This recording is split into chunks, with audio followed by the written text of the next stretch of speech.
Buju, Sego, hello. Welcome to the 2015-2016 150th Anniversary Lectures. A special welcome to any of you who are here at St. Jerome's University for the first time. We're so very happy that you could be with us this evening.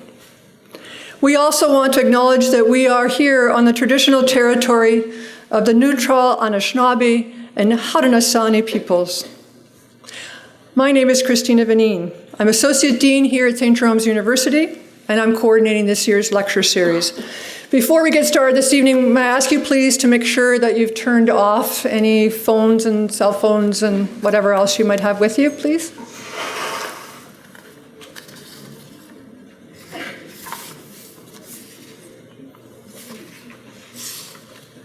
Thank you very much.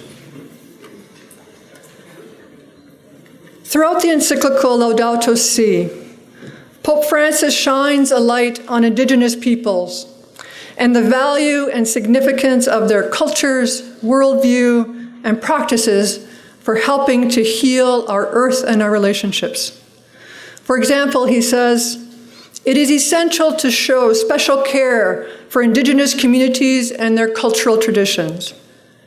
They are not merely one minority among others, but rather they should be the principal dialogue partners, especially when large projects affecting their land are proposed. Because for them, land is not a commodity, but rather a gift from God and from their ancestors who rest there, a sacred space with which they need to interact if they are to maintain their identity and values." This call to give special attention to Indigenous communities should resonate deeply with us here in Canada. The calls to action from the Truth and Reconciliation Commission, whether talking about children, education, health, justice, all the calls to action point to the need to develop processes of reconciliation that understand and respect the language, culture, meanings, and values of Aboriginal communities. This evening, we are extremely fortunate to have with us three distinguished speakers who can help us understand some of the critical issues of our own day and also help us to face whatever inhibits fruitful discussion and dialogue and whatever will lead to relationships of justice. Niigaan James Sinclair is Anishinaabe, originally from St. Peter's, Little Peguis Indian settlement near Selkirk, Manitoba. He is currently Associate Professor and Acting Head of the Department of Native Studies at the University of Manitoba. He is an international commentator and an award-winning writer, an editor of such books as The Winter We Danced, Voices of the Past, the Future, and the Idle No More movement. Leah Gazan is a member of the Wood Mountain Lakota Nation, located in Treaty Number 4 in the province of Saskatchewan. She's currently teaching in the Faculty of Education at the University of Winnipeg. She's a very active participant in social movements and has been so for the past couple of decades, and most recently in Idle No More.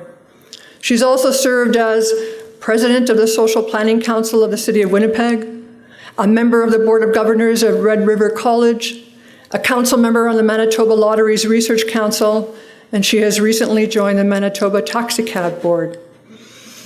She is also the co-founder of the We Care campaign, which is aimed at engaging the broader public to stand in solidarity with Indigenous communities to address the violence against Indigenous women and girls in Canada. John Borrows. John is Anishinaabe Ojibwe and a member of the Chippewa of the Nawash First Nation, just a couple of hours north of here, and here in Ontario. He currently holds the Canada Research Chair in Indigenous Law at the University of Victoria Law School. He has many publications which include Recovering Canada, The Resurgence of Indigenous Law, and Canada's Indigenous Constitution, Drawing Out Law, A Spirit's Guide, and a forthcoming book called Freedom and Indigenous Constitutionalism. Dr. Boros is a recipient of an Aboriginal Achievement Award in Law and Justice. He's a fellow of the Trudeau Foundation and a fellow of the Academy of Arts, Humanities and Sciences of Canada, Canada's highest academic honor. So, in terms of the format for this evening, each of our speakers will present for about 15 minutes, and then we're going to open it up for conversation, questions, and dialogue.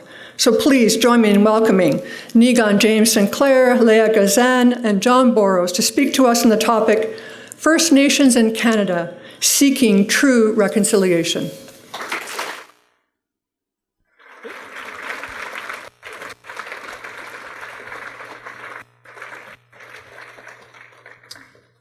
All right. Okay, so am I on? I think my mic's on. No? Is that on? Yeah? Okay. So is that better? Okay, my okay, wait for the wave from you guys back there. Yeah, okay. Okay, so bonjour, did I want to duck? You got away with them.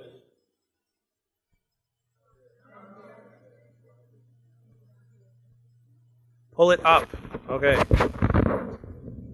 Okay, pull it up. Does that help? Better?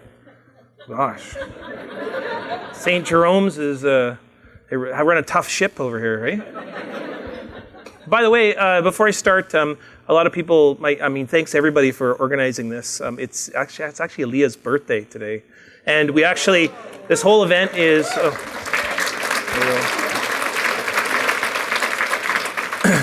so the truth of it is, this whole event was a sham. Surprise! We brought you to Waterloo for this. Best birthday ever. So, a lot of people I know this. Leah and I have been friends since we've been about 4, right? So 4, and so our parents were very close in Manitoba. So I know Leah very well. It's her 21st birthday. So there you go. So we're very excited about it. So. So now I'll actually start. So, Bonjour, Ndinwe Maganaduk, Niigaan Waywudum Indigenous Namago Do Dem, Nimenwindum Omayayan, Anishinaabe and Dao, St. Peter's and Donchi. It's a pleasure to be here. It's a pleasure to speak to all of you this evening for a few minutes and talk a little bit about reconciliation. I've been asked to start the panel this evening to talk about what is reconciliation, what does it look like, and then ultimately, perhaps, what are some obstacles that we're facing in the country that can perhaps impede or perhaps challenge us, and hopefully we can overcome in order to encapsulate what we might imagine reconciliation to look like. And then in the rolling discussion, we have lots of ways we can sort of articulate what that looks like. But I want to talk about what I just introduced myself. So I introduced myself a moment ago and I said, hello, my relations. I said my clan, which is Rainbow Trout, and I said, Nimenwendam Omayayan, I'm very happy for all the things that have brought me to this place, Omayayan, this place now. And I want all of you to think about that for a moment and how we have that phrase in Anishinaabe Moan for a reason, in our language for a reason. Nimenwendam Omayayan is a reminder. It's something quite simple, actually. It says, all the things that have happened that have brought me to here. And what I'm doing when I refer to that is all the millions of things that have happened, that my ancestors have done, that the earth has done, that has guided me to this place. And I want you to think about all the millions of things that my ancestors, all of my relatives, human and non-human, the sun and the moon and the stars and the skies, all the things that had to happen in order for me to be here, Omayayan, right now, to bring me to this spot. And then I want you to think about yourself. And I want you to think about you and the millions of things that had to happen for your ancestors or your human and non-human relations that had to affect you to lead you to this point. And I want you to think right now and how this moment is actually a miracle. It's a miracle that you are here and that I am here.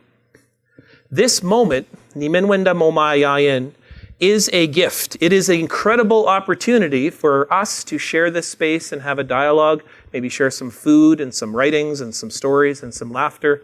It is actually like a fluke. It is a miracle that we are here.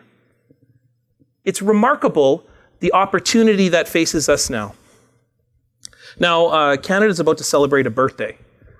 Not just Leah's birthday, right, tonight, but I also understand St. Jerome's is experiencing a birthday as well. I didn't know that St. Jerome's is actually a little bit older than Canada. That's an important thing, I think, to think about as an educational institution of what's your role in the shaping of the past 149 years of this country. So for 149 years of Canada, Canada has now had a long history of a nation, of a community, of a village, which is what Canada means. The word Canada was gifted to Cartier, and I say gifted loosely. It was given to Cartier when he was looking for spices and gold. He asked the indigenous, the Iroquois, the St. Lawrence Iroquois, where's the spices, or where were the riches? And of course, he was looking for spices and gold. And they said, look to Kanata. And so he wrote Canada on the map, thinking that that would be the place of spices and gold. And we've never really recovered from that vision, because Kanata was intended to mean village. It wasn't the place of spices and gold, which we now call oil sands, diamonds, shale gas. It was the place of the village. It was the place where relationships created more relationships, life begat more life. And that the value that was in Kanata was in the love, the stories, the relationships that people shared. It was with the gifts that they give to one another. Now, we are in the age of reconciliation today. And I say that kind of loosely, thinking about the Truth and Reconciliation Commission, which only really finished its work in December. Like, you realize that's December, right? So that's 4 months ago. What are we reconciling from? Well, to give a laundry list of what things we might be reconciling from, we really would be giving a laundry list of violations that are now sought to be rectified by the United Nations Declaration on the Rights of Indigenous Peoples. Canada has a foundation of violence that has made the very fabric of the country. That's difficult to hear, and it's difficult to talk about. It's difficult to think about, and in fact, for many people, especially people who I face or I talk about within the city of Winnipeg, where I come from, it's sometimes very discomforting and leads to very uncomfortable conversations. But reconciliation, if it is to happen, we have to call it for what it is, which is the genocide that has been perpetrated in this country against Indigenous peoples is ongoing, and we are living in the legacy of. The sooner that we can recognize that truth, the sooner that we can recognize that fact, we can look at simply the United Nations in order to do that. But if you would like to, we could talk about 1763, the Royal Proclamation, which was the declaration by the king that everything belonged to him, or the notion of terra nullius, which is that Indigenous people weren't human beings. They didn't really have things like rights, and they weren't using the land properly. So the land was technically empty. We could talk about the British North America Act in 1867 of Section 9124, where Indians were created into objects or children to be controlled by the state.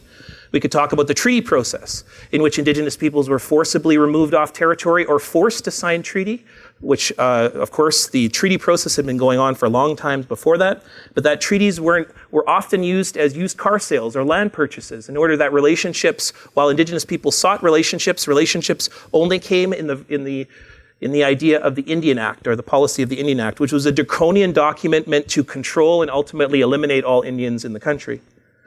We could talk about the residential school system, which has been well documented now by the TRC, or we could talk about the reserve system, which was the land set aside, which was Indians were meant to fade off into the wilderness and eventually die or be absorbed into the state, or the Indian agents on those reserves, which sought to speed up that process, that they tried to control the dress, the movement, the food, the property, and the very life.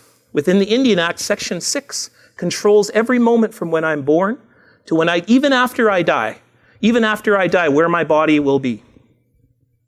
It is so controlling, and this is the story I like to tell to my students, is Francis Pugamagabo was a World War I hero for Canada. He was an Ojibwe warrior, but he was also a Canadian citizen who went off and fought in World War I, and he was such a successful soldier, multi-medal award-winning. He came home to be mistreated and treated as every other Indian in the country, which was as a child to be controlled in every aspect of your life. And he began to write letters to the minister And he wrote so many letters. He wrote letter after letter after letter after letter decrying the treatment of Indigenous peoples in this country. So many letters that the Canadian government passed a law to say Indians can't write letters. That is how violent and controlling it got. Now in 2016, we want to reconcile. But what does that look like? And how does reconciliation look like today?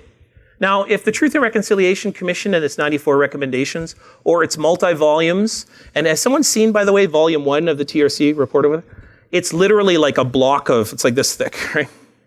So we have now been in the 4th month of that report being released. Just to read it would take 4 months. So we are in a very early stage. Now I have a 2-year-old. Anyone have a 2-year-old in your life? You know what that's like? Well, a 2-year-old's amazing because he's at that point where he's now standing and he's able to walk. But his initial steps to walk, he went from crawling or being pretty stationary for a long period to now crawling to walking. But those first steps are extremely hard, right? They're quite haphazard. He's all over the place. He crashes. But now he's Mr. Speedy. When he wants to go someplace, boom, he's gone, right? Well, Canada is very much in that kind of similar kind of way in terms of reconciliation. For a long time, we acted as children in which we didn't quite understand each other. We couldn't articulate our understandings of one another. We often had language that was misunderstood by each other. And now we are beginning to stand up. We are crawling, perhaps now even standing up in many ways, but our first steps are very haphazard. But if we want to move fast, if there's a place we want to go to, we can move fairly fast. And reconciliation is upon us. And we are only 4 months old, really. Now, reconciliation is a vague term. It's a confusing term for many. In fact, the Truth and Reconciliation Commission says it's up to the holder, or it's up to the thinker, it's up to the speaker of what reconciliation means in a moment, and in a place, and in a time.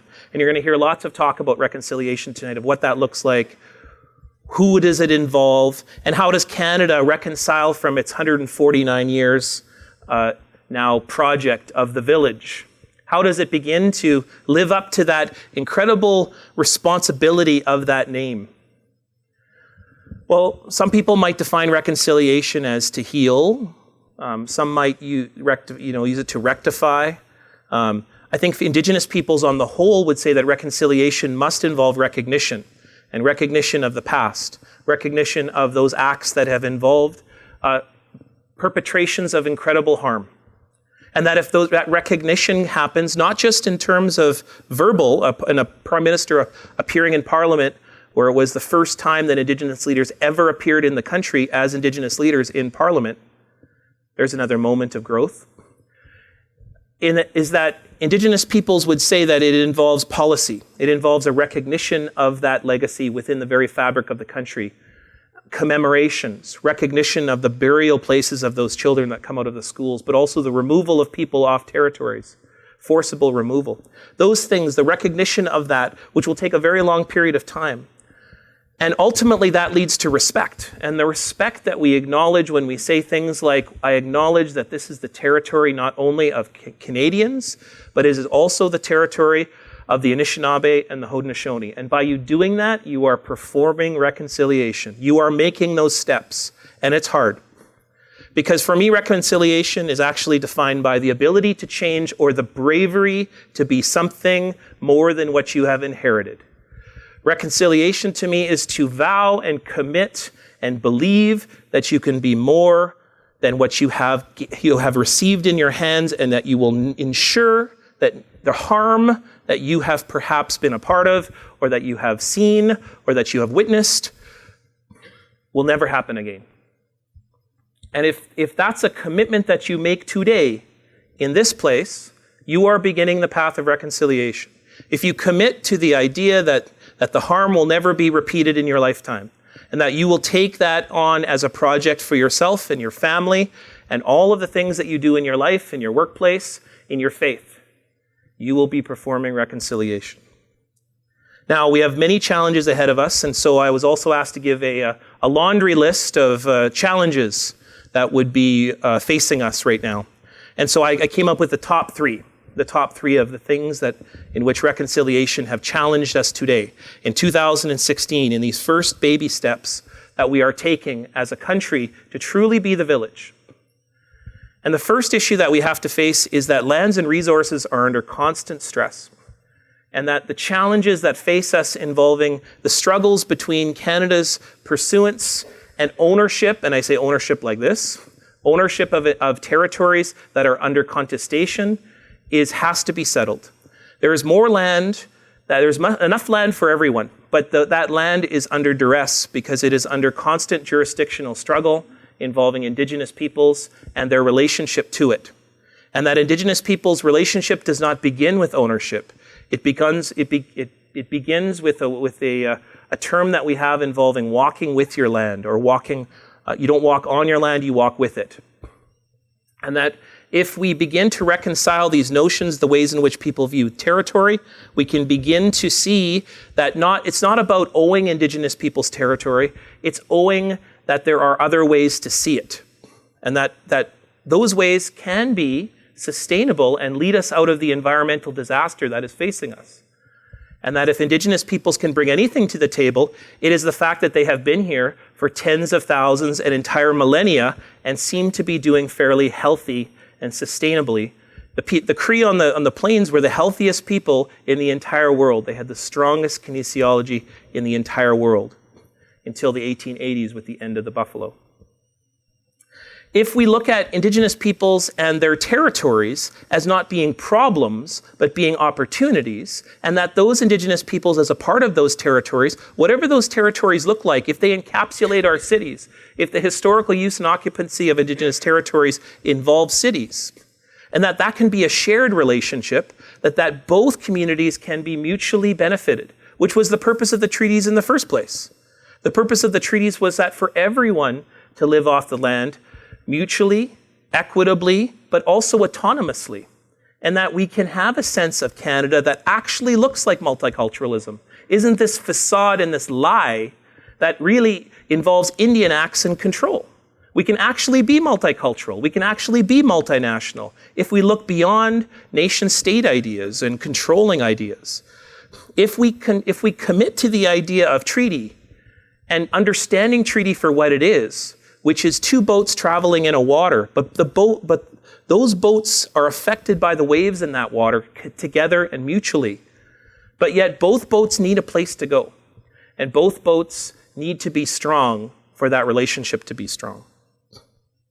Now the second thing is we have a huge issue around policy, and the policies that go throughout the country are mentioned within the Truth and Reconciliation Commission report. But the Indian Act, of course, is the elephant in the room, as it were.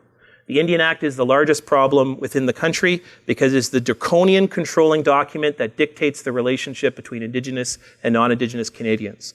Down to the point where 2/3 of children on reserves are funded Indigenous children on reserve are funded 2/3 less than every other child in the country when it comes to school, when it comes to health, when it comes to economy and opportunity, and that results in the poverty situation, which leads to many others involving murder and missing Indigenous women, and a fraudulent process in which Indigenous peoples are seen as problems, within urban areas particularly. If we were able to truly engage the policies within the country, that goes all the way back to an actual, true constitutional negotiation. I think I heard people swallow their tongues there. A constitutional negotiation may not always be necessary, but may be necessary in order to change the way that we have Indigenous peoples within the country, the way that we recognize them as relatives within the country. The last point that I would say is the biggest challenge to all of us is that Canadian identity is systematically flawed. If I asked all of you right now to pull out your driver's license, and you looked at your driver's license, and if I said to you, are you influenced by, created by, constructed by, are you Indigenous? Most of you would probably be like, no, I don't know Indigenous people, I don't engage with Indigenous people, or maybe you do. But if I asked you to pull out your driver's license and I said, look at it, and I say, how many Indigenous words create you? You would see that several of them do. If you're in Manitoba, they are Winnipeg, they are Kanata, If you're in Ontario, they might be Toronto, they might be Mississauga. There might be a whole cacophony of different words that make you who you are. Indigenous words are everywhere. They are across the landscape. And they have created you on who you are. And that's just the beginning. I haven't talked to you about multiculturalism, democracy, UN peacekeeping. These are all Indigenous inventions in which they were handed to people who came to this territory, in which they learned and took those ideas elsewhere, made them their own, took them elsewhere. Canadian identity, if it is seen to be distinctly, systematically, ideologically tied to the relationship that all Canadians share with Indigenous peoples, that is the most Canadian idea of all. And that if every single Canadian said that an Indigenous person is my relative, Indigenous culture is my culture too. It is something that created me who I am. And that those things that make me all around me, this history is mine as well. And that residential schools, the Indian Act, Kanata, is as much mine as it is Indigenous people's too. And we're all in this thing together. Nimenwendam Omayayan. The millions of things that have led me to this moment, and you too. The opportunity is here. The opportunity is in front of you. Isn't it a beautiful moment? Miigwech.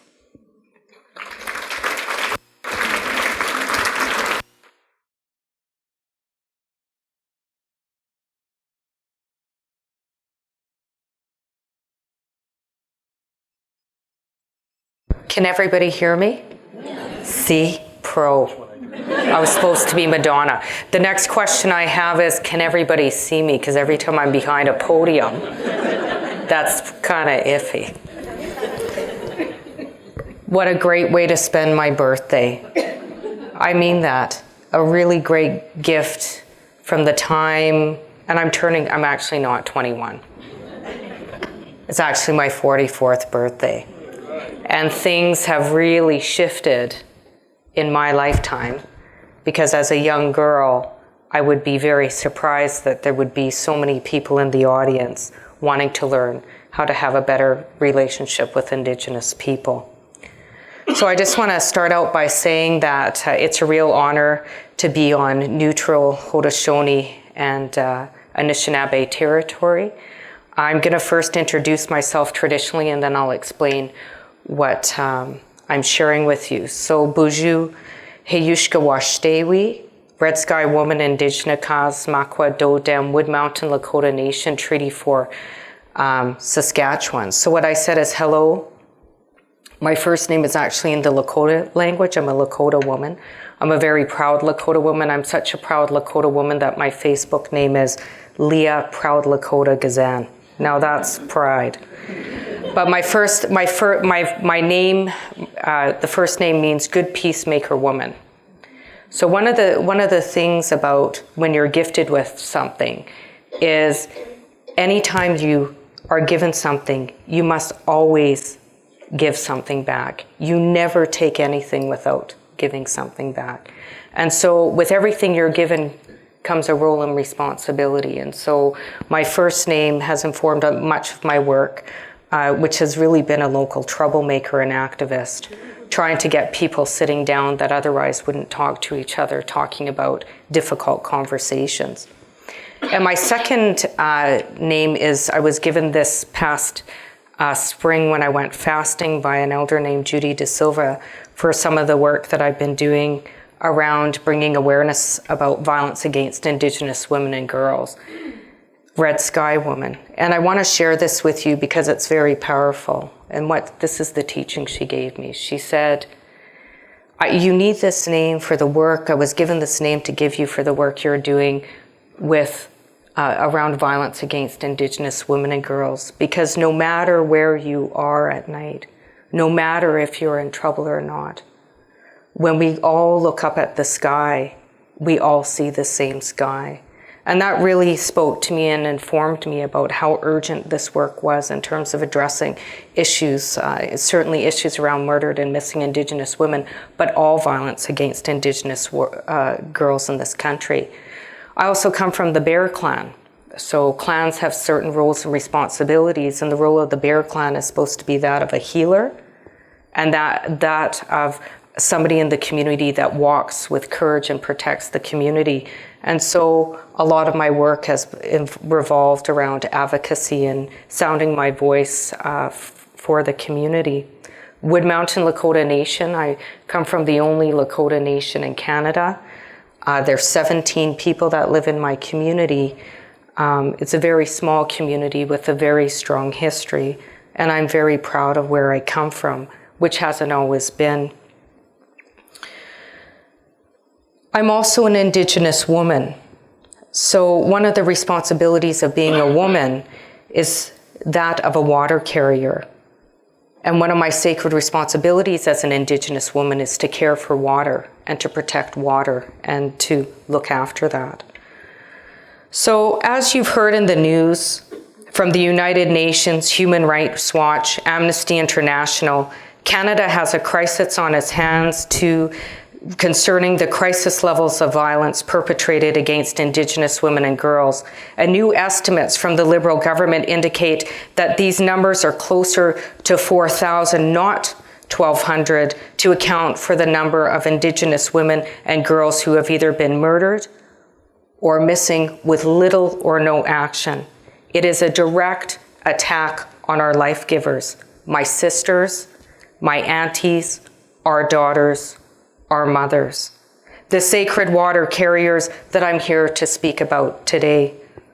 And this violence began during first contact, later legislated through paternalistic and racist legislation such as the Enfranchisement Act and the Indian Act, and continues on today through policies and societal structures that perpetuate unacceptable levels of poverty and violence towards Indigenous women and girls. For example, women had no property rights under the Indian Act on reserve, and in case of divorce, she would have no legal rights over property. And this did not change until the last decade. Indigenous women were not allowed to vote in federal elections until 1960. And Indigenous girls could be forcibly made sterile through laws that were put in place in the 1920s. Today, Indigenous women statistically have higher rates of poverty, higher rates of homelessness, experience the highest rates of violence when compared to other Canadians.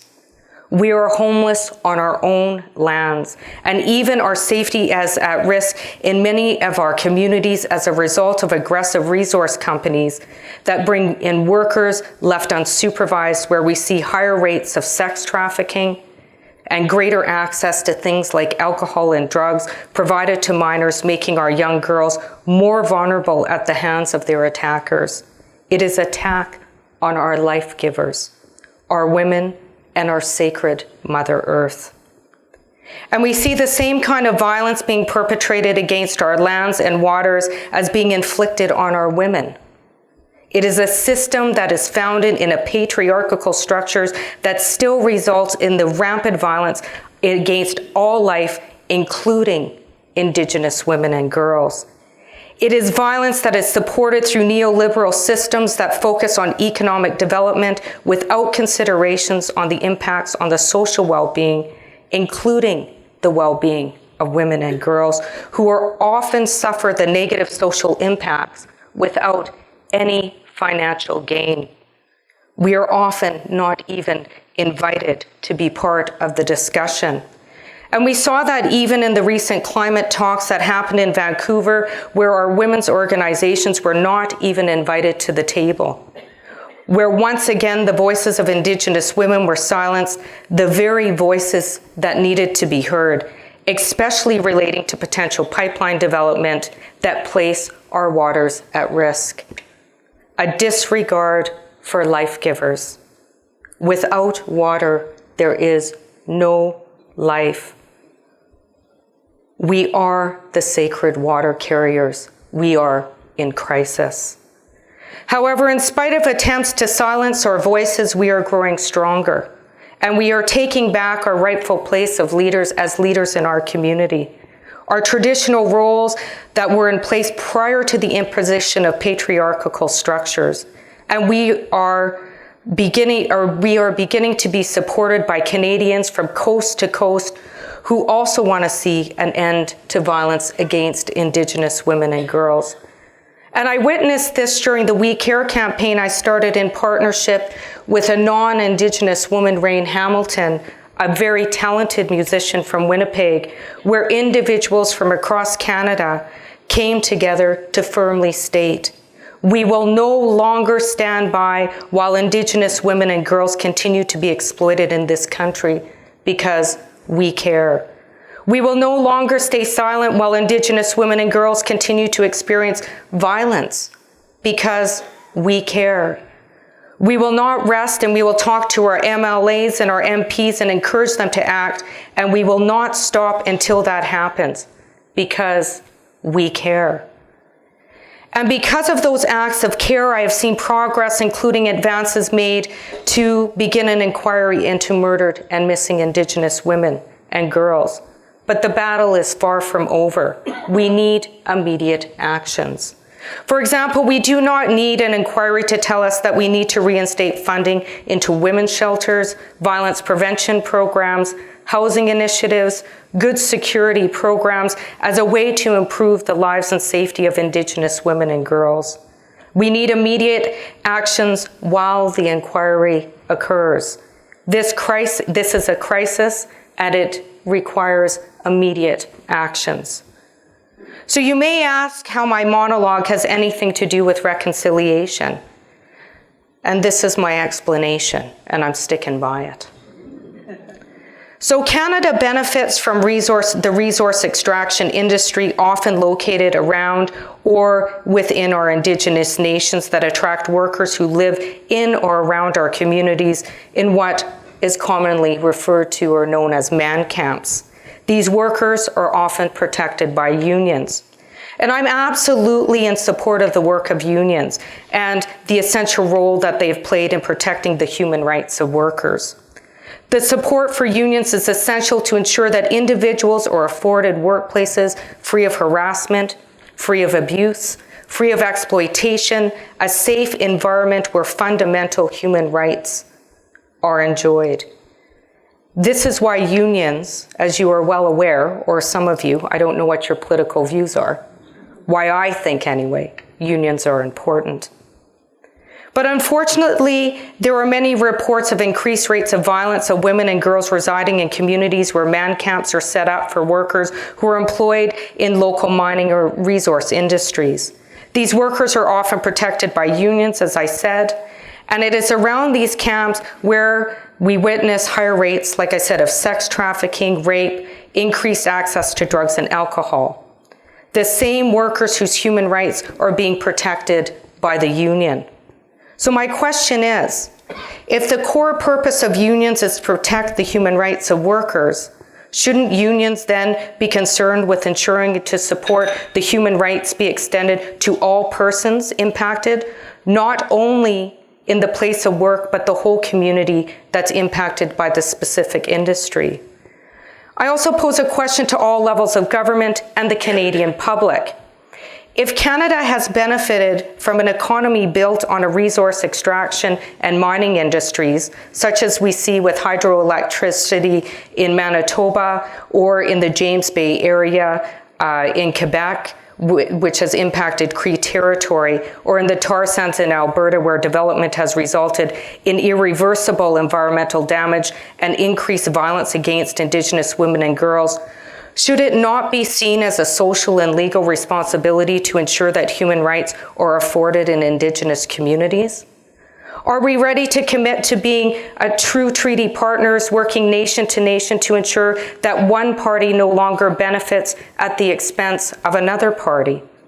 Are we committed to support educational programs, community investments, and that Canada adopt the United Nations Declaration on the Rights of Indigenous People, recommended by the TRC, to be used as the framework which will allow us to proceed forward with TRC recommendations?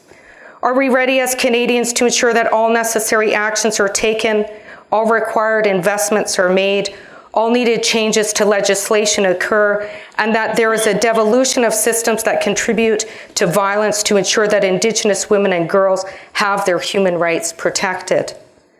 As Leslie Spillett, a local community leader in Winnipeg, so eloquently stated on International Women's Day, she said, "There's not an Indigenous issue.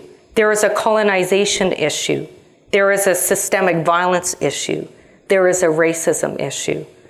The TRC has made calls to action, and we have UNDRIP ready to be adopted and implemented in Canada to pave our way forward, to create communities where Indigenous women and girls can live free of sexual violence, free of harassment, free of abuse, free of exploitation, a safe environment where fundamental human rights are enjoyed.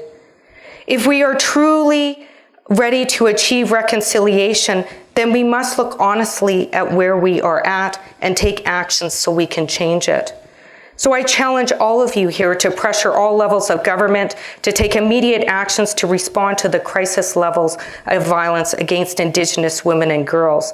And ask your city councillors, ask your MLAs, ask your ND or MPs where they stand on this issue concerning resource extraction and how it relates to violence against Indigenous women and girls. But I also invite everyone in this room to walk beside me as my ally, to ensure that we can find a way to reconcile together. It will take the whole country working together to change our current realities. It will take true solidarity to see an end of violence against Indigenous women and girls. Thank you very much.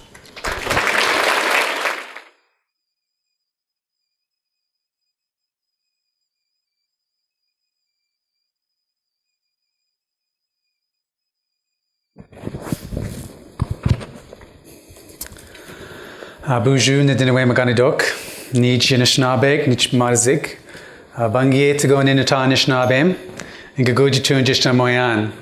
Giganos, Indijnakas, Neashi, Nigaming and Donjaba, Niging and Dodem. I too am grateful to be able to stand here and speak the language that comes from this ecosystem. I'm grateful to be with you this evening and to celebrate and to enjoy one another's company. I'm grateful for the invitation that I've received to be a part of this gathering. And I'm grateful for this beautiful day. I was able to go running just north of St. Jacobs this morning on an old dirt road, past some fields that are waiting to burst with life again, past a sugar bush, and seeing that flow starting to occur. I'm grateful to be alive. It is a miracle that we are here. It is truly a gift. I want to talk a little bit about my relationship with this place. I mentioned I was from Nea, Shiwadingaming, and Donjaba. That's the Cape Croker Indian Reserve, which is about 2.5 hours north of here on the shores of Georgian Bay, north of Owen Sound and Wyerton. My clan is Nigig in Dodem, the Otter Dodem. And my name is Giganos. That's the name of my third great-grandfather. It means to be a speaker. His role in our community was to be able to speak for others when there were important events occurring. And I'm grateful that I was raised into that role. Giganos's wife was a part of these territories. In fact, part of our stories connect us back and forth between the north shore of Lake Erie up onto the Bruce Peninsula area. My third great aunt was named Wasegaboa, which is a bright, shining woman. And her husband was Tokamase, he who walks across. And if you know anything about that history, you know of what was done in this area to try to create relationships and allies with the British so that we could preserve a homeland in this place. Giganos was his brother-in-law, and that's my third great-grandfather. His wife was Zeko, and she was a medicine woman. The next generation, Peter Giganos Jones, was my great-great-grandfather. He was converted to Methodism in his early years, not too far from here, about 40 miles away, just north of Guelph. We have a speech that records when he converted. He said, "My brothers, when I was in my own country, I heard that the Great Spirit here planted a tree whose branches reach up to the abode of the Great Spirit. I myself desire to climb that abode and wish that my good children would be able to read that good book." And so he took that as a part of his life ways. And so we developed a lot of relationships with people in these territories. He even marched down Yonge Street from Beaverton in 1837 during the Mackenzie Rebellion. His wife was Margaret MacLeod. Margaret MacLeod came from La Cloche, which is on the north shore of Lake Huron. Her mother was Teresa Riel, and her father was Joseph MacLeod. And so we have Métis ancestry in our family, and they came to Cape Croker by marriage with Peter Jones and made that a part of their home and their life. My great-grandfather is named Charles Giganos Jones, and he was a runner. And so he could find his way from the southern portions of our territory to Toronto in about 4 days. And he could run from Toronto to Niagara Falls in just over 2 days. He would then run from that area to Windsor, and it would take him 8 days to be able to do that. And all along the way, he would live on the kinds of things that I was seeing this morning as I ran across this landscape. He would know what was necessary to survive in those places.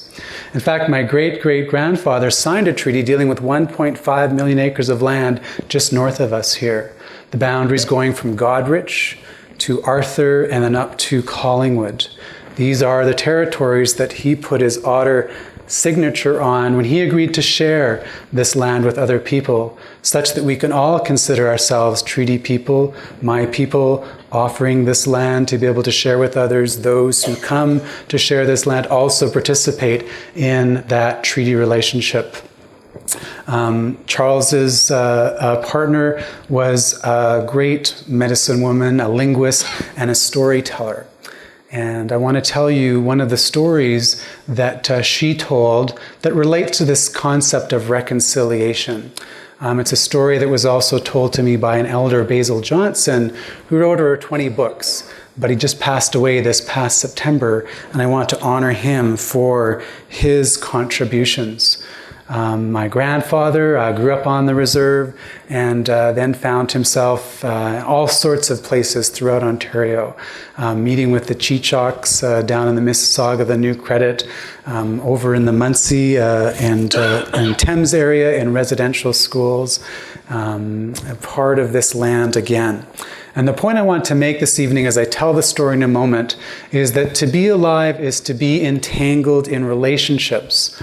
And these relationships are not entirely of our own making. We are born to parents who we did not choose. Our families pre-exist our arrival. We receive languages, cultures, and worldviews before getting much choice in the matter. Our formative years are often threaded with social, emotional, and economic relationships of which we ourselves did not conceive. They are woven into our very being without our permission. We are structured by race and class and gender without much ability to resist, at least at first. These identities are generally knit into our very being without our active and autonomous choice. And we often live the consequences of these decisions throughout our lives. Sometimes these decisions affect entire generations of people through vast epochs of time, as I've been describing to you. And it is not only individuals who live this reality, nations, peoples, and species also face the same circumstances. That is, free, prior, and informed consent are weakly deployed when receiving life's first endowments. And the choices that are placed upon us are complex. Though some might claim otherwise, no one lives with perfect integrity.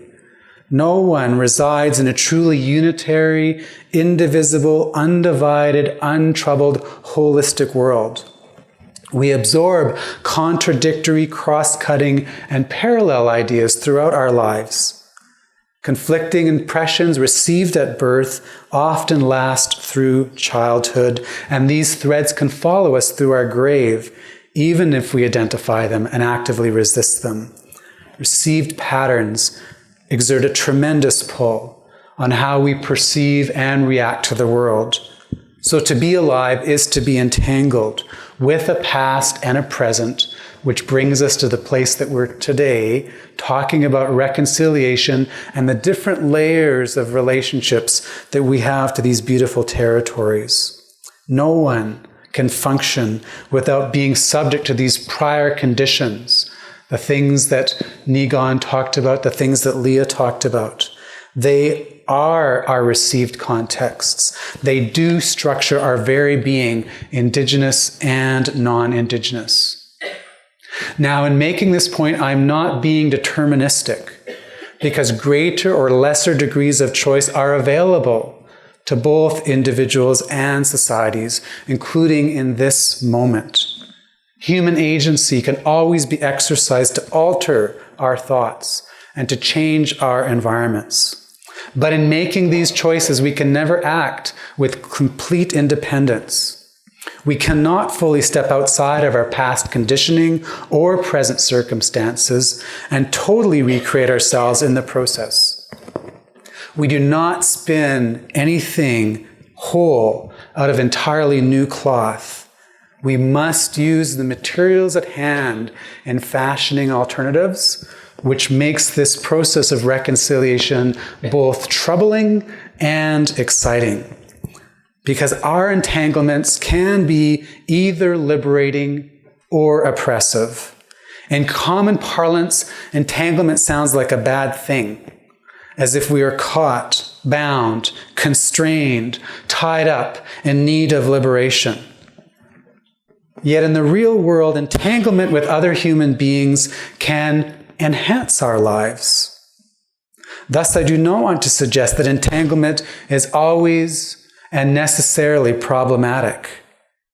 Most of what we enjoy in life flows from other people's labor, flows from other people's lands, received through our entanglement with people long dead or who are living but we will never meet. And such entanglements can be a good thing. Our enmeshment and unfolding routines and patterns often facilitates greater connections. It builds a stock of shared ideas and resources. Our received conditions can augment growth. They can broaden our horizons through mutual aid and participatory structures. Our entanglement in the past has often been invisible as Indigenous and non-Indigenous peoples. We can make these things more visible, and by being mindful and bringing this more fully to our attention, we can act on these things to generate innovation and creativity. Conflicting, contrasting, parallel, and mutually enforcing life ways can present alternatives for taking action. That is, they help us see things in new ways. Their combinations and permutations can sometimes provide unexpectedly positive opportunities. Habits, customs, routines, and conventions can be turned upside down for good as well as for ill. That is the message of our trickster character. So now I want to talk about the trickster, Nana Bojo. It starts out with a sabakeshi, which is the little spider. A sub is net, ike is to make, she is the diminutive. A sabakeshi, the little net maker. Incidentally, cancer in Anishinaabe is a sabake, the making of nets in someone's body as they feel cancer. So a sabakeshi, the little spider, was busy. His subtle strands cloaked every rock, plant, and hollow. Silver net shrouded the forests, prairies, and shorelines. The world was tied together. Sinuous ropes through time with nearly invisible force, and there was no escaping this grasp. In the midst of this tangle, deep in the forest, Snake was caught. And the more he struggled, the tighter his bonds grew. He first thought he could escape on his own.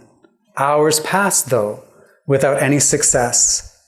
He quietly wound himself into a larger coil of knots. As hours turned into days, Snake began calling out for help. But no one listened. No one answered, and he grew desperate.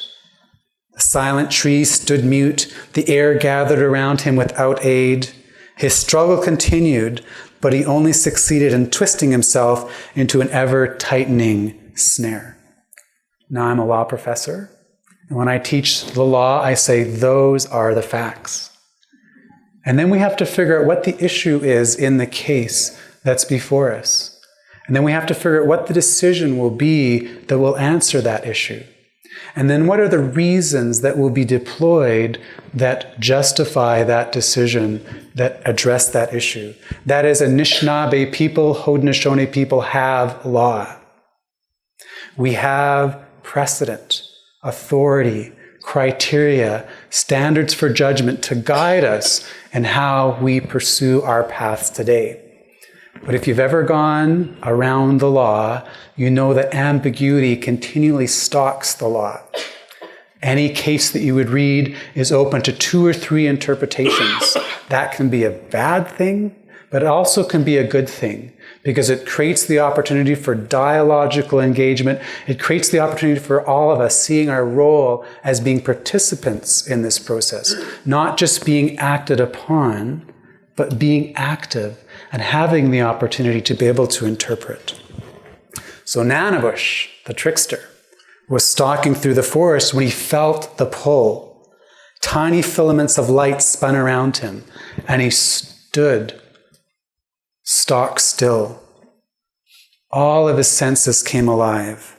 Nanabush watched the subtle shift in the breeze.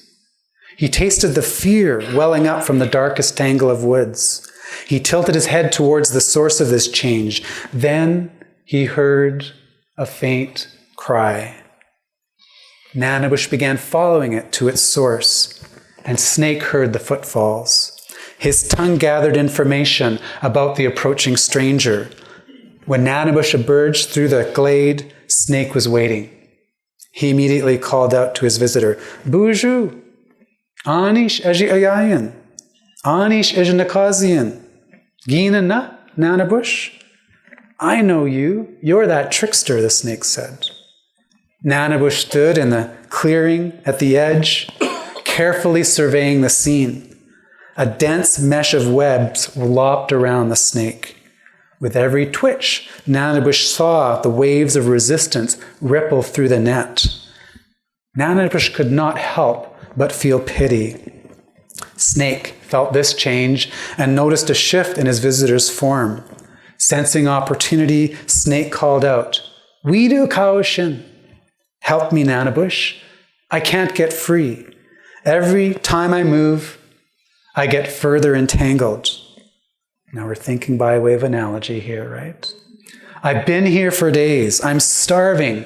I don't think I can hold on much longer." Nanabush was suspicious. He knew about Snake's reputation, but he also saw his awful predicament. Snake was feared throughout the forest. His stealth and subtlety brought death and pain. At the same time, Nanabush could not stifle his compassion. Nokomis, his grandmother, taught him to help those in need. While Nanabush had a disposition to play mean tricks, he also had a big heart, and Snake's skin was lacerated. His fight against the web had cut him deeply. Open wounds laid across raw flesh, which attracted flies. Small insects were feeding on Snake's blood.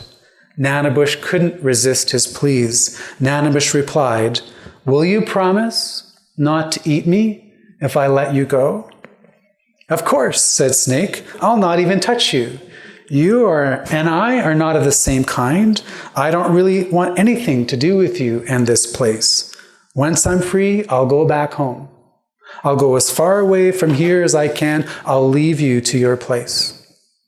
With this promise, Nanabush made his way carefully toward the web, transforming himself into man. Nanabush, as man, picked up a sharp green rock on the forest floor below him. Raising his arms to the work, he cautiously began slicing at the fine strands around the snake. It took some time, but eventually the snake was freed. For a moment. Because on release, Snake immediately coiled around Nanabush's body. Snake wreathed and thrashed. He twisted Nanabush firmly in his grip. But Nanabush fought back. He wound his arms and legs around Snake's neck. His hands flailed at Snake's wounds, trying to open them further. But Nanabush couldn't quite reach. Snake was strong, and he resisted. Snake managed to hold Nanabush at bay. At the same time, he couldn't quite tighten himself sufficiently to stop Nanabush from breathing. Snake and Nanabush wrestled for hours. They securely wound themselves tightly together, with no one gaining the upper hand.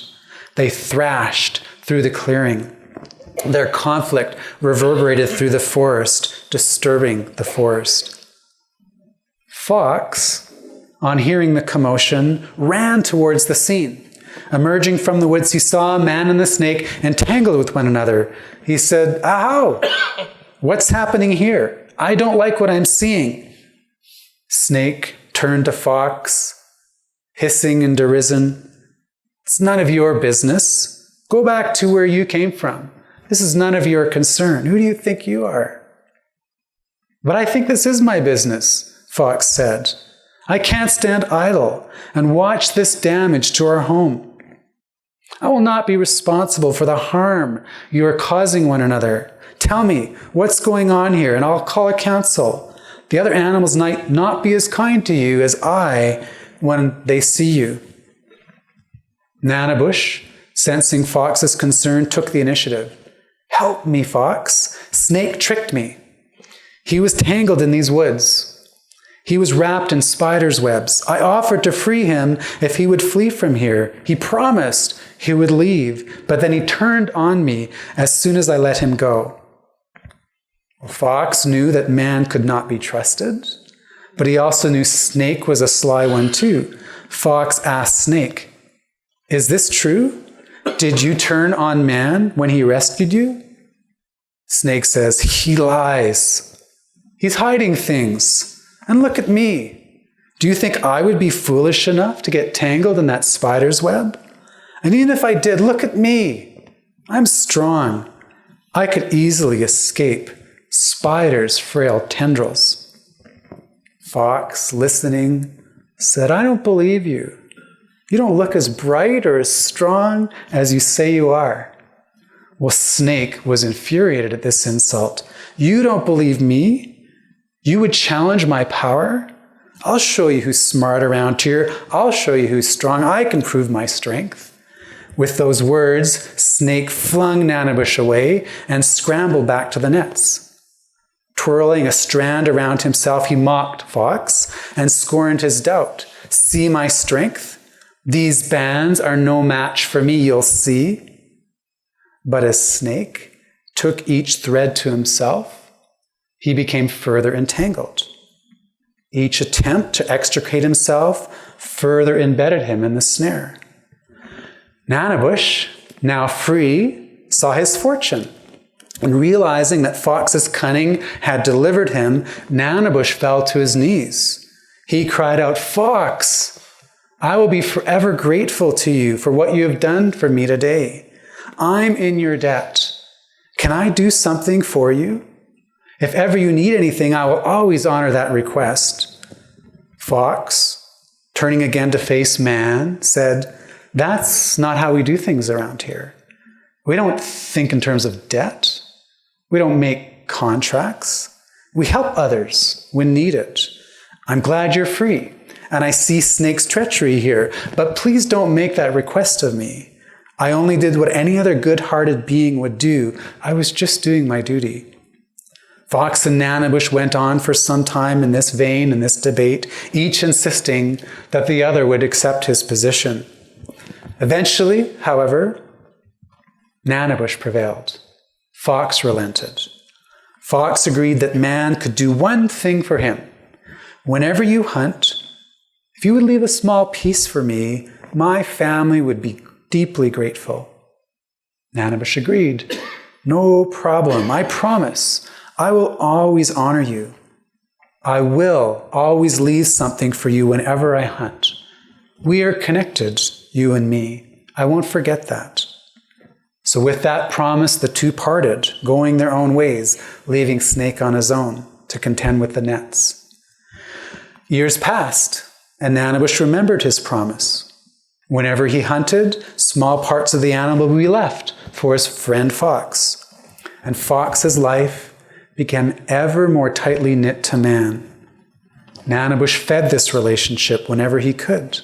He was always grateful for his rescue. One night, when Nanabush was in his home, his son came rushing in. Ambe, someone's rummaging around your sled. I think they're stealing your moose. Come, quick. With that, Nanabush ran outside, weapon in hand. He notched his bow. He crept towards the sled. All was quiet. Then he saw a slight movement. Something shifted in the shadows of the carcass beside the sled. Nanabush pulled back the bowstring. He took aim and he let the arrow go. At that moment, Nanabush caught Fox's eye just as he emerged from the gloom. The arrow was true. It struck its mark. It deeply lodged in Fox's heart. Fox's life spilled out onto the snow. Dark crimson webs of blood spread at Nanabush's feet. There is a truth in Anishinaabemowin, De Bwewin. To be alive is to be entangled in relationships not entirely of our own making. But we have agency. What will we do with it? Our challenge is to take those threads and those themes and weave them in ways that create this reconciliation we're talking about today, but recognize it's always a work in progress. Miigwech bizinduweg iu ahau. Thank you.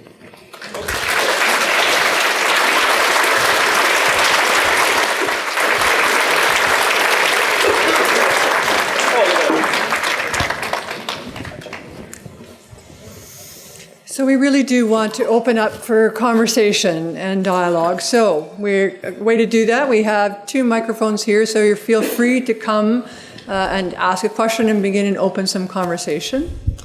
So, and to get us started, I'll start with one question and give you a chance to come up with something that you might want to ask. And you can ask to all 3, you can ask to one particular person, whatever you want, but they're open and we're excited to open up some dialogue with you. So we spent yesterday together as well, and we heard a lot of stories told yesterday. So I'm wondering if one way to start right now would be for each of you to say maybe briefly, tell a story, a concrete story about how, in all your travels, because all of you are going lots of places and talking, what does reconciliation look like? What's it look like? Some concrete story of where you see reconciliation in any one of your travels. Start whoever wants to start. So I'll start. Am I on? Am I good? Okay. So I'm involved in lots of different things. Lots of as the head of Native Studies in Winnipeg, I get called for a lot of work to help people. But usually on the back end, when the things have already gone really bad, and so I usually get involved to come and help with that. So this is a situation that involved this. So there's a lot of people in Winnipeg who want to invest themselves in areas of the community within the city, and one of them is the owner of the Winnipeg Jets. His name is Mark Chipman, and his brother is Steve. And so they've been involved with an initiative for a number of years now. They wish to get involved in assisting in reconciliation, but particularly in assisting young Indigenous youth, but not just Indigenous youth, young people in Winnipeg to get opportunities that they otherwise would not get. And so using his faith and his commitment, and the reason why I'm telling this story is because he's Catholic, and so I felt that it would be an appropriate story for this audience. And by the way, I come from a Catholic, one part of my family is Catholic too, so I do have, my grandmother was quite a strong Catholic, but anyways, anyways, Mark, alongside a various group of people, committed $6 million to start a school in the north end of Winnipeg, in the poorest area called Point Douglas, which is a high population of both immigrant and Indigenous people. And what they did is they spent a year and a half doing a feasibility study, doing work to fundraise a little bit, to find a building, to find a principal, they did everything but consult with the community. And so what happened is that they announced this school, which was a very good initiative. So it's a project it's based on the Jesuit nativity model, which is very successful in the United States and very successful in Saskatoon. And what it's a model of is it's a model of opportunity for young people. It's very almost little to no religious instruction at all. In fact, it's an open faith instruction. Anybody who wants to bring their faith to the school can do so. If you're Muslim, you can bring the Quran and bring that to your faith as in their morning moments of reflection. And if you're Indigenous, you can bring your tradition and do that alongside any of the other. The only requirement is that no one's allowed to do it privately. They ask that everyone share their faith together, and that everyone be open to talking about having those things. And so, that being said, so the idea was good. It was a good idea, but they didn't consult with the community. And so, emerging out of the Truth and Reconciliation Commission, all that was heard was, when they released it to the public, was Christian school opens in North End to take kids and send them to other Christian schools in the city, which was what the goal was, is to if you wish to go to that school, you could go tuition free, and if you want, you could continue your tuition with several other schools, which happened to be from Christian tradition. So people referred to the school as the new residential school, extracting children and sending it to other schools, which frankly is not appropriate and not accurate at all, because that wasn't what the school was intended to be. But at the same point, it was a real moment of communication. So zoom ahead to November of 2015. The school project is being slagged, smeared, and attacked in the media by Indigenous activists in the North End, and rightfully so, because generally no one knew what the school was about. All they knew was that they were taking in not just Indigenous kids, but also immigrant children, for the most part, and any people in the poorest area of Winnipeg, Point Douglas, and sending them to other areas. So I was asked to participate in this very volatile situation. And of course, me being a glutton for punishment, I got involved. And so, and soon enough, what I discovered was that the school had been misrepresented, but also the people weren't being listened to within the community. And so the key is to get the stakeholders of that in a room. So that involved two processes. One is it involved teaching very well-meaning people, but frankly, people who were used to doing things from a position of privilege, and doing things and taking things and going, well, we're going to do this, and this is for the good of everybody, and we don't, what consultation, and why we're trying to do a good thing here, and to say no. Consultation and being a member of Treaty 1 involves these relationships, everything I talked about today, which is to recognize that you're part of a familial relationship, of brother and sister, what roommates look like. And roommates don't operate separately.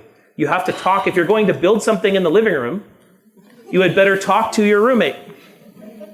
And so that was an important message. And then on the other side, it involves engaging with Indigenous activists who were emerging from a place in which, rightfully so, were upset and concerned about what was happening within their community. And so what the end of that story is that after a long period of 5 to 6 months, I'm proud to announce that the school, while going ahead, has committed to the following things. It's committed to only economically contributing in the form of Any food that's provided within the school has to be purchased from that area. Any employees come from that area. There is a mural, honoring of murder missing Indigenous women, which is the issue that most affects that community, is in the north end of Winnipeg. There is a commitment to hiring Indigenous teachers. And here's the last commitment that I'm perhaps the most proud of. Well, besides the fact that when students walk in the building, they're going to see, the very first thing they see is you are on Treaty 1 territory. That's the first thing that's what I'm very proud of. But the most thing I'm proud of is that you will actually by going to that school, any child that goes to that school, whether you are Indigenous or not, will probably learn more Indigenous content than the public school system, which is pretty amazing. That we've come in over 5 months to the point where Indigenous or non-Indigenous children will learn beadwork, they will learn the language, they will learn about the history of Canada, and they will learn the history about the church's role in residential schools, as well as Canada's role in residential schools. They're going to learn about how to tie a drum. They're going to learn songs. They're going to learn about the land. They're going to learn probably more than any other student learns in the public school system. And so that's reconciliation to me.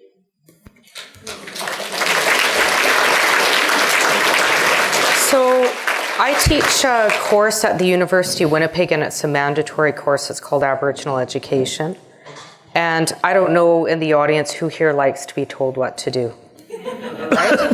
So most of the students coming into my course, I have a hostile crowd because they have to take this course in order to get a teaching license. So the first day of class is usually a pretty tense experience. And so once we work through our feelings of having to be there, then we start learning. And one of the things that I've learned just through teaching that course is that when we start learning about the true history of Canada, it's not just painful for Indigenous people. It's also very painful for non-Indigenous people when they find out what they've always been told is actually not true. And especially when things come out like the TRC report, where we have proof that these things have occurred. Students, especially students in my course, who primarily come from southern Manitoba, which is highly populated by the Mennonite community, learning about the history of even the Mennonite church within the residential school experience, and then connecting even some of their own relatives to being contributors to those institutions is a really painful experience. And so what starts as a story about residential school becomes a circle of sharing in terms of how we've either experienced or contributed to the problem, but how, most important, how we're going to work our way out of that. And so part of the course is, or much of the course that I facilitate, is storytelling. So I invite a number of different people into my classroom, elders, but also a fellow who I'm actually going to be back here in June speaking with at Waterloo again, who's by the name of Steve Heinrichs, and he does the Indigenous relations work for the Mennonite Church of Canada, and is situated in Manitoba. But one of the presentations I have is Steve Heinrichs coming in to talk about his experience, his family's involvement, and his terms coming to reconcile with his own history, moving towards his own decolonization. So I'm not here to talk about Steve, I'm actually here to talk about me. Because reconciliation happens on both sides. And so being an Indigenous woman in this country, my experience has not been a safe one. And so there's certain faces, certain appearances that I look to and I'm fearful of based on my experience. Working with Steve and his family, he has a lovely wife, he has 2 beautiful children. Nigon knows his family. Through our relationship, I've found my own reconciliation getting to know him, his community, the Mennonite community in Manitoba, which has often had a lot of issues with local Indigenous communities, one of the communities which my son is from, in terms of, historical issues of racism, because a lot of the local Indigenous communities have to go to the Mennonite communities for things like shopping and all of that stuff. So just reconciling with Steve and spending time in the Mennonite community, working with the Mennonite community, teaching them about myself. I've also had an opportunity to learn more about the Mennonite community, and just, finding ways to move forward together in a way to support each other more equally. So I see those kind of movements all the time, but I think it takes hard discussions. And I think it takes truthful discussions and honest sharing, and being vulnerable, allowing each other to be vulnerable in our own failings. So that's what I've learned through that relationship. I know that I don't have that much time, but the greatest teachings of reconciliation I actually got from my parents. So my mother was a child welfare survivor from Wood Mountain Lakota Nation. And my father was actually a Holocaust survivor from Holland, the only surviving child. And in spite of the adversity that they experienced in their lives, the genocide that they experienced in different parts of the world, they managed to figure things out and devote their life to raising a family, devote their lives to myself and my sisters, and make a contribution to change in society. And what that taught me is this, that there's hope, that change is possible, that the greatest atrocities can be the greatest lessons of love. And so for me, when I think about reconciliation, it starts at home for me, because I had the privilege of seeing that reconciliation growing up. So that's all I have to share.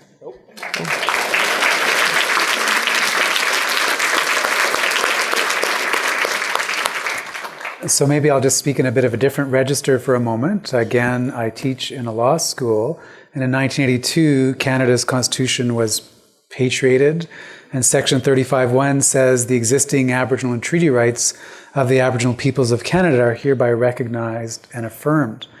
And this means that if there's a law passed by either the Parliament or the provincial legislature that infringes on, interferes with the Aboriginal or the treaty right, they're of no force and effect. It means that Canadian law places in its highest status the protection, the recognition of Aboriginal and treaty rights. Now that's very good on paper, but we've had a 30-plus year struggle to try to get some recognition of that broader principle. Well, in 2014, the Supreme Court of Canada said we decry and do not recognize terra nullius as being the doctrine of Canadian law. They don't recognize that when Europeans arrived, the land was empty, and through the doctrine of discovery, other people's lands could be taken up. In another case called Haida Nation, they said, we do not found the Canadian law on the doctrine of conquest. They talked about this idea of consultation and accommodation.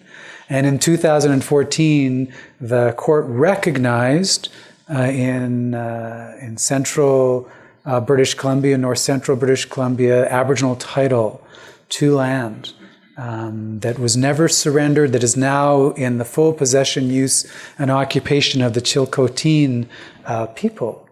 And with that recognition, the court said that cannot be interfered with, taken away without the consent of the Chilcotin people. It took a good long 30 years, and it's still like Niigaan's baby steps, but it's an example, more broadly speaking, of the structural changes that we're starting to see in regard to reconciliation.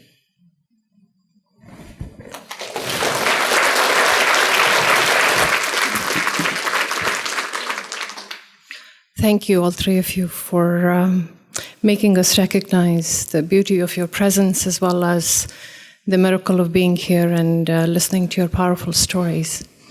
I have two questions, one very practical one. On this campus, we seem to struggle a great deal with territorial acknowledgement in our classrooms. And any time when a suggestion is made, perhaps we need to start doing that, I see tremendous resistance. And one of the reasons forwarded is that it would be an insult to the Aboriginal cultures because those cultures are oral, and now we would be putting that in writing. So I want to get your opinion on that. The second one, perhaps for you as a legal expert, how do you respond to the misrepresentation and untruthful representation of your story in the Canadian Citizenship Guide, which is handed to every new Canadian?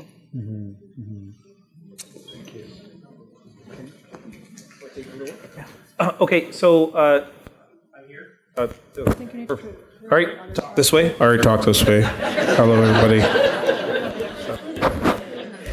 Let's go like this. Okay, so the first that's important to remember, or the first that's important to identify, is that the construction or the statement or the so-called truth that Indigenous cultures were oral cultures is a categorical lie. So that's only a half truth. Every Indigenous culture had writing, had always had writing, had a textual means of productions that involved the oral tradition operating with a text. So there, whether that was on birch bark, or whether it was on hide, or whether it was on rock, or whether it was on the very footsteps that we put onto the earth, we have always had writing. There has always been semiotics, or the sign making that had involved meaning. So that it's important to recognize that writing as it is today, which is alphabetical, but also graphic mediums. I work a lot in comic books. Comic books are probably the closest mediums to our traditional texts that exist out there, because they involve both the collaboration of alphabet and the image, right? And those things, the collaboration between those things. That is the way the oral tradition, which is very much a textual tradition, always operated. So there's no fear. There is no fear with those things involving the text of acknowledging treaty territory, particularly because I think that in the world that we operate of today, also that I think Indigenous peoples have always written down their presence on territory, and in which things had happened or things they witnessed, or the creative and critical beauty of life has always been recorded. And those things have, the alphabetical writing is just an addition to an already existing literary and textual tradition. John's going to have two. So the question about citizenship is a very significant one. When my great-great-grandfather welcomed people to the territory through treaty, it wasn't just the fact that the land was going to be shared. It was going to be shared in accordance with a set of laws that were already in place on the land, which were Anishinaabe laws. And so the invitation through treaty was to come and live in accordance with these ways of organizing relationality. And we thought that was going to be the case because we saw the traders before who would often interact with us on our own terms and not necessarily try to just replicate another way of being when we created relationships with them. And of course, that didn't go the way he expected. But what might have been part of the way he viewed citizenship? In Anishinaabemowin, the word for freedom is Debain Nin Dizuin. Anishinaabe people really treasured freedom.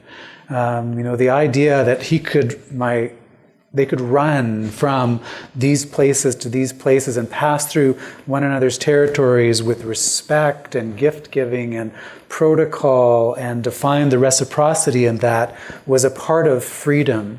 The ability to be able to enjoy the liberties that have been a part of life in this territory from time immemorial. So that's Debain Nindizuin, freedom. Our word for citizenship is Debain Jagazuin. You can hear maybe some similarities. Debain Nindizuin, Debain Jagazuin. Dibe is the word for ownership. What's citizenship? It's actually a freedom to be able to own your responsibilities in your relationships. Anishinaabe citizenship is the freedom to be able to own your responsibilities in your relationships. It's not the common law concept of ownership. There's a sense of stewardship that's attached to that. I would love to see the day when people were welcomed to this country and given the opportunity to join as citizenships through the Anishinaabe and Haudenosaunee and other laws of this place, along with the best of the common law and the civil law, but to see Debain Jagazuin, the freedom to be able to own your responsibilities and your relationships as a part of the commitment, what you swear when you join this community, that sense of stewardship towards one another, that would be an amazing application of laws indigenous to this place that can quite nicely, I think, interact with the broader laws that are here.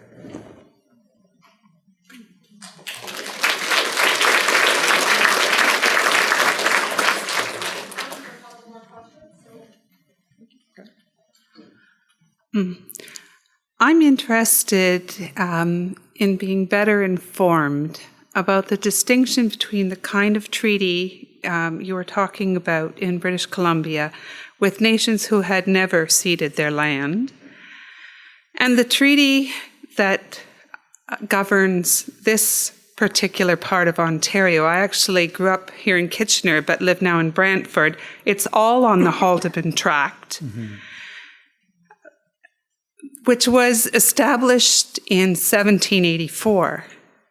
And the language says that those who were loyal to the Crown, if they did not wish to remain there in the new United States of America, could retire to this particular part of Ontario, and the King established this tract, 6 miles on either side of the Grand River, mouth to source.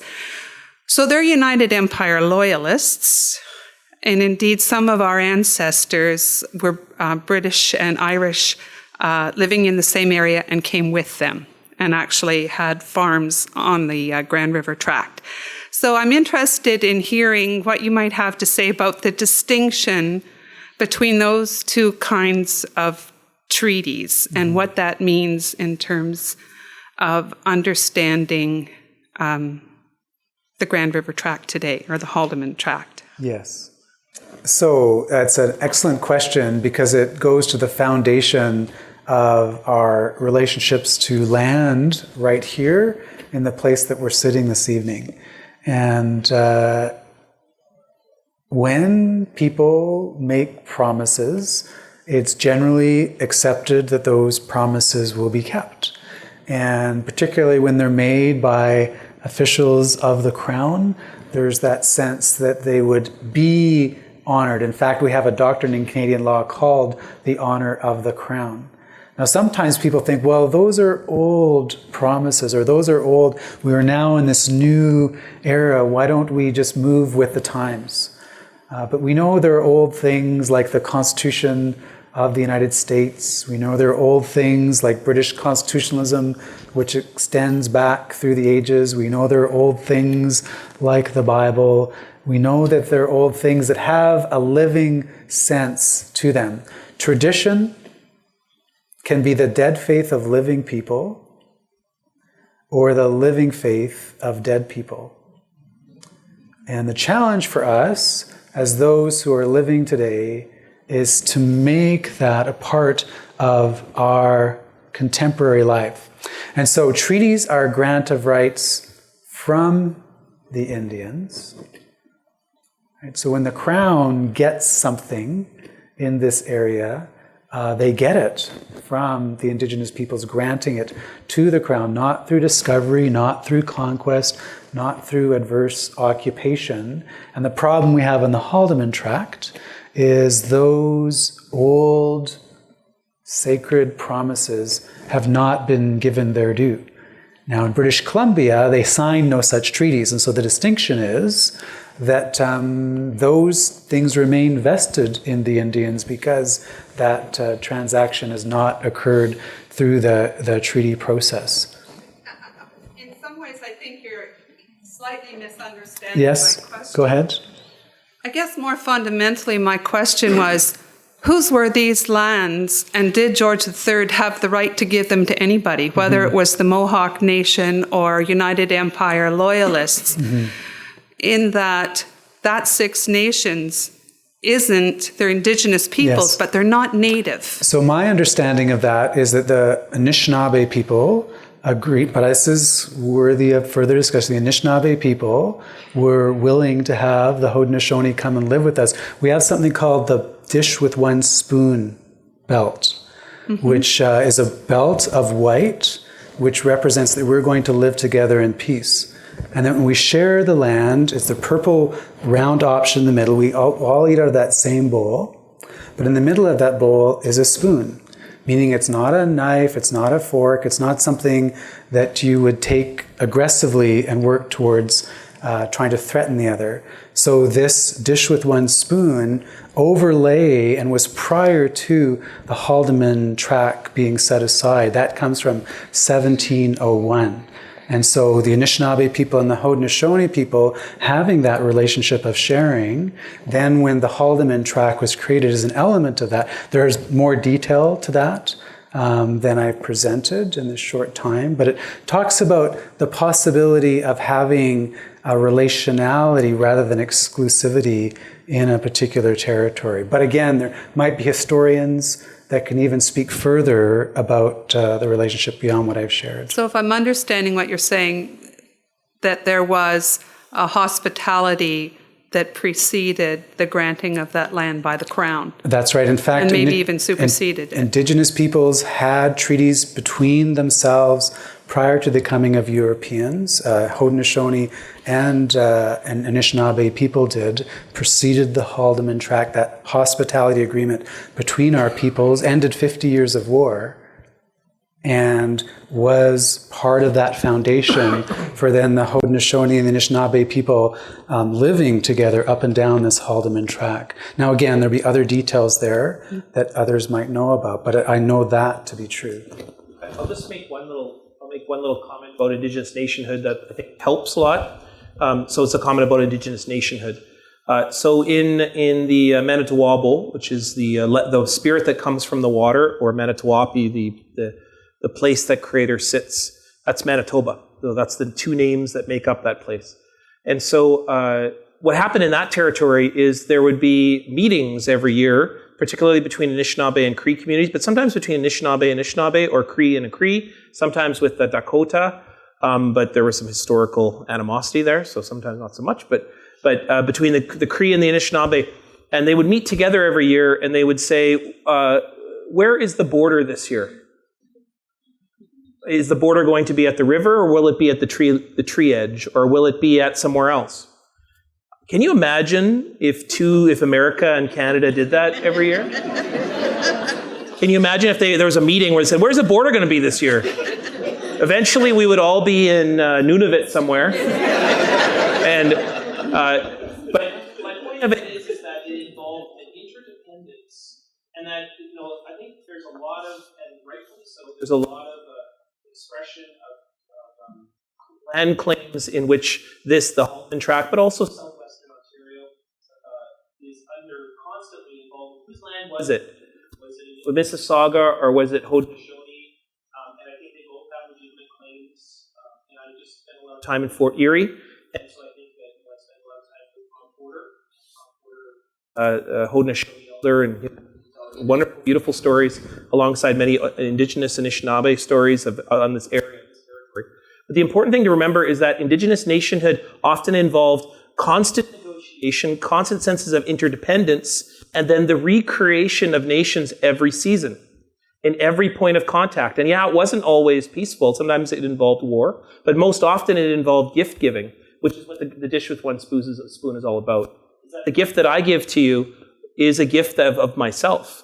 and that you yourself give your gift to me of being my relative and my neighbor or my partner in the sharing of this territory. And that didn't just involve human beings either. So while it may involve Haudenosaunee and Anishinaabe, it is in fact, when you ask who were the first occupiers, I would say it's actually the animals, it's actually the fish, it's actually the directions, it's actually the wind, it's actually the moon, it's actually the sun. They're the ones with the first claims. And so they're the ones who we have built off our relationships onto. In fact, we are the family members of them because of their generosity, not because of our generosity with the sun or the moon or whatever partner or whatever the bears or fish or whatever, how we want to see them as lifeless beings when in fact they are full of life and agency. I just wanted to say that about treaties. Treaties don't begin with human beings. That's important. So. Good evening, and thank you for being here. My questions concern education, and so I'll probably address it to Professor Sinclair, and he had the birthday girl. Originally, my ancestors came from Manitoba, and they left Manitoba because of Treaty 1. They were pushed off their land and made to go northwest. I believe you mentioned St. Peter's in your introduction. So they went to Rama and Springwater Reserves in Simcoe County. My grandfather, as a young boy, returned to Manitoba, and surprise, people opened Treaty 1 again. You go back to the original Treaty 1, it was not honored at all. They did not receive the items they were supposed to receive. And under Treaty 1, when it was reopened, they made sure, I should say, the government people made sure no one was around. Most of the men were out hunting. So anyway, Professor Sinclair, you spoke about the school in North Winnipeg. And so I have a question for you, because you said there's a sign that says the school is on Treaty 1 land. Has the school considered ever studying the reopening of Treaty 1 and how it had affected families for generations? Because I can tell you that my grandfather decided that it was best to be invisible at times and to make sure a white man never took his picture, because you never know what they're going to do with a picture of a young man. Okay, so that affects generations. It also affects education, because Broken Head is no further ahead than Puckatawagan when it comes to education and the quality of education. And you mentioned the differences in funding. So I guess the questions are, would you ever consider having that school study Treaty 1? And secondly, if you had a magic branch, and I extend this question to both of you because you're involved in education, what recommendations or suggestions or strategies would you make to, say, an organization such as MFNERC or to other reserves across Canada to facilitate educational growth? Because I spent a year in Nunavut just this past year, and I had to put up with a lot of noise and smell teaching adult men how to read, because they cannot read English, and all the carpentry and electrician books are in English. They only hired 2 men from the community to paint. The rest were hired from outside of Nunavut. So what would you recommend, both of you, to facilitate educational growth so First Nations and Inuk men and women can have the same opportunities to apply for jobs within Canada? Thank you very much. 8 questions. Go ahead. So I think it's first important to recognize that we don't have the same educational opportunities in this country. For example, in many of our communities, our schools are funded sometimes as much as $7,000 less, especially for when you have special needs kids in the school. And as a result of especially a 2% cap that actually happened under the Liberal government, and the results of the 2% cap well over a decade, and then on top of that gross underfunding, our schools are massively under-resourced. So it's not, for example, uncommon for schools not to have things like science labs. So you say, well, we need to get more Indigenous people involved in science. Why are Indigenous kids not interested in science? Well, it's hard to be interested in science if you don't have a science lab, right? So, I mean, it's as basic as that. So when you look at the education system, you also have to recognize that when you're looking at schools outside of First Nations communities, you also benefit from things like property tax, right? So our schools also don't benefit from financial resources that come from property taxes. So if you want people to learn and be at the same level, then you have to provide the same resources. And that currently is not happening. I was a vice principal in a community in Manitoba, and we had, problems you don't really see in, for example, provincial schools. For example, we had a library with no books. We had a science lab with no Bunsen burners that even if we had the Bunsen burners, we couldn't use because there was no water. And we had no gym, so we couldn't facilitate gym programs. And so if you want to improve literacy in a community, then you have to do simple things sometimes like provide books.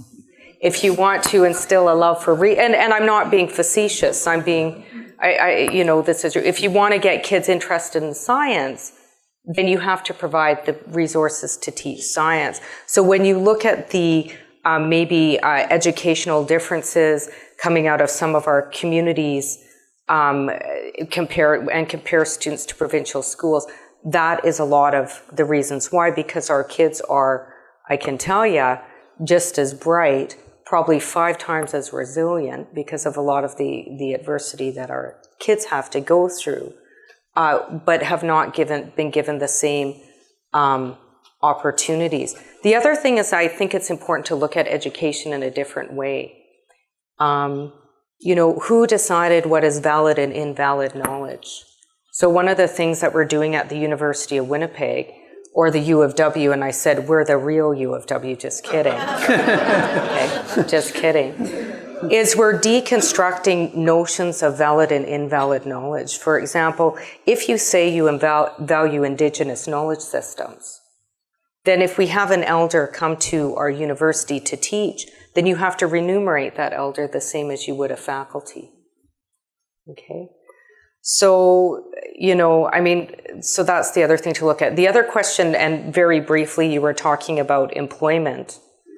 In Manitoba, around Manitoba Hydro, there was a number of agreements that were reached with the Wisquatam Kiesk agreements with some of the communities that signed on with Manitoba Hydro.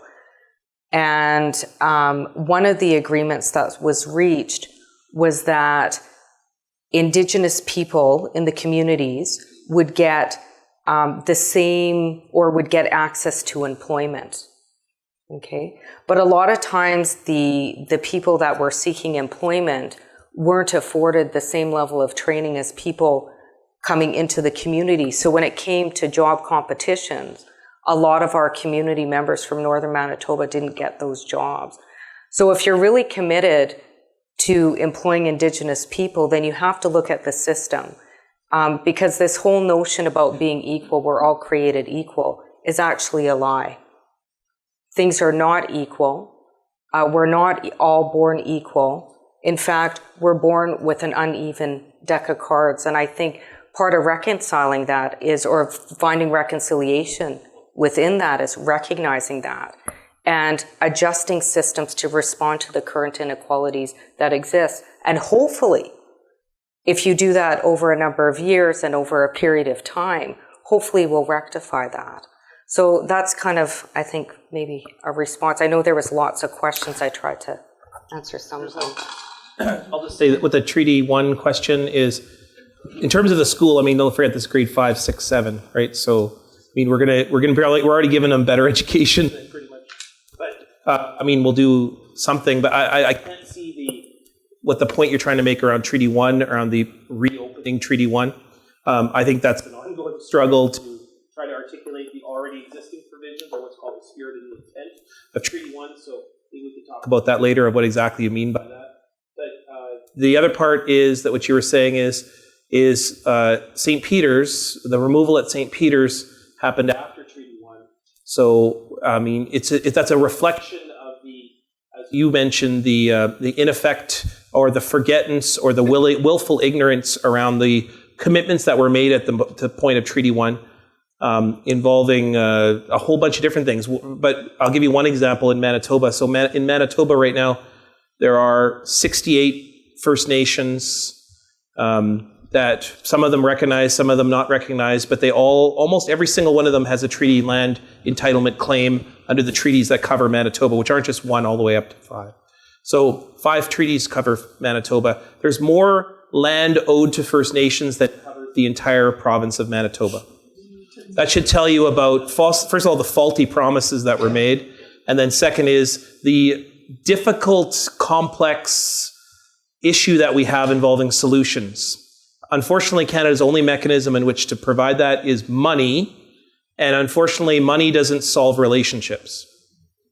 And so Canada's got to find a better way in which to engage with Indigenous nations that involve both compensation, but also providing an adequate way to make a life. And finally, the real issue, which is to have a real relationship with their partners in the land.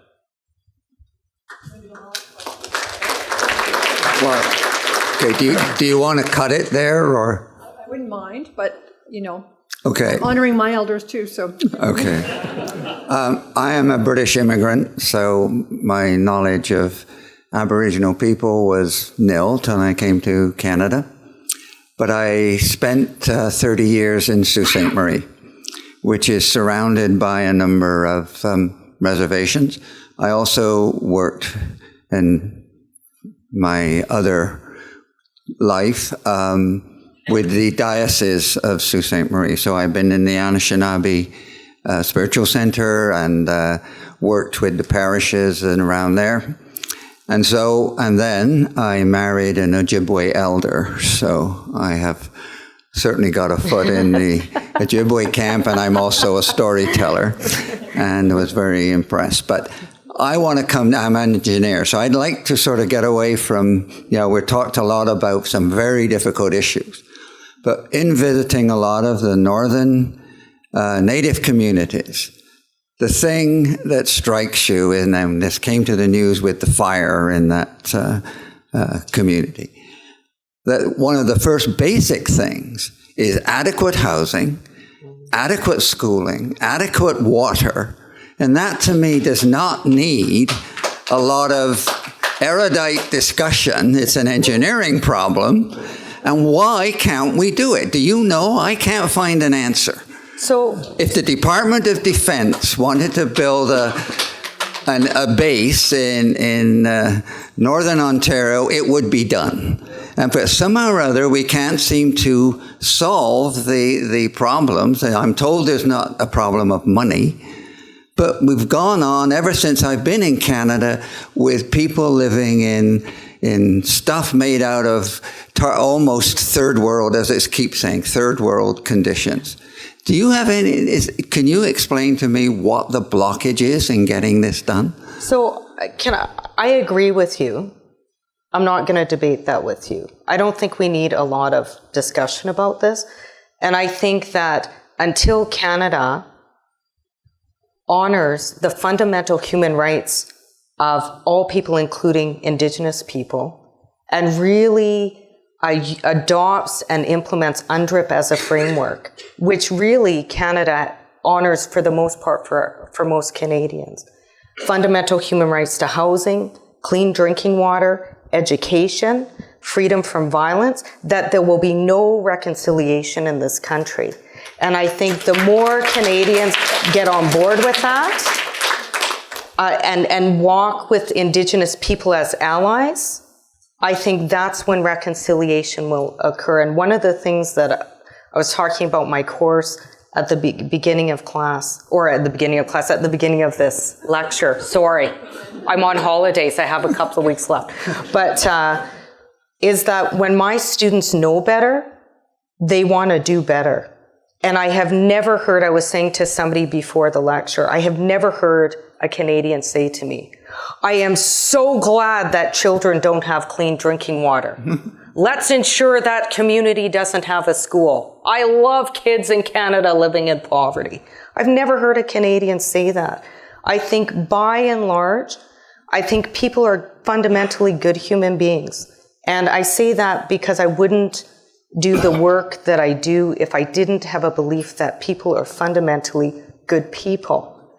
And I think when people know better, they want to do better. And I think as Canadians know better, if they really want to contribute to reconciliation, and I said this at the beginning, talk to your MLAs, get to know an Indigenous person, ask them what the need is, support them in their desire to build better communities. And most of it relates to housing, clean drinking water, having an education. We're not asking for things that are bizarre.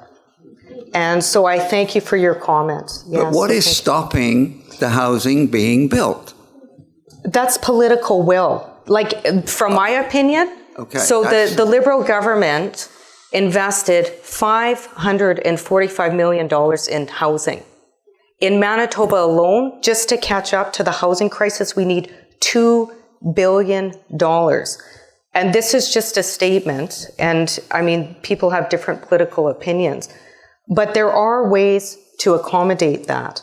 And I guess it depends what you value politically in society, but we have 1% of Canada that's not paying their fair share. And that 1% could make a big dent into reinvesting in housing. So it's priorities. And when there's political will, there's ways to make it happen.